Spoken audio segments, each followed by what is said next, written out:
আজ মমতা ব্যানার্জি প্রতীক জৈনের বাড়ি থেকে ফাইল নিয়ে বেরিয়ে গটগট করে চলে গেল। আর তৃণমূলের কর্মীদের উল্লাস আর বিজেপির কর্মীদের মুখগুলো কেচোর মতো হয়ে গেল।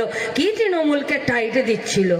এদের আবার নেতা হয়েছে গো দিলীপ ঘোষ, নিজের দলেই নিজে আবার জয়েন করতে যাচ্ছে। আমরা তো জানতাম দিলীপ ঘোষ বিজেপির নেতা, সে আবার বিজেপিতেই জয়েন করতে যাচ্ছে। দিলীপ ঘোষ, আপনারা নেতৃত্ব বিজেপির, আপনাদের তো এমন অবস্থা হচ্ছে, আপনারা নিজের দলেই নিজের চেয়ার খুঁজে পাচ্ছেন না। পশ্চিমবঙ্গের তৃণমূল কংগ্রেসের চেয়ারটা আপনারা কি করে খুঁজবেন? আমরা আপনাদেরকে বলছি, এই পশ্চিমবঙ্গের মাটিতে লাল ঝান্ডা দম ধরে লড়াই করছে না। নেই আমাদের একটাও এমএলএ নেই, বিধানসভার ভেতরে নেই, পার্লামেন্টে নেই, পশ্চিমবঙ্গ থেকে একটাও এমপি नहीं नहीं हमारे कोनो मीडिया चैनल नहीं है, हम लोगों का कोई अखबार पार्टी का जनशक्ति बात दिए नहीं है, हम लोगों का किसी भी पंचायत में सभाधिपति ना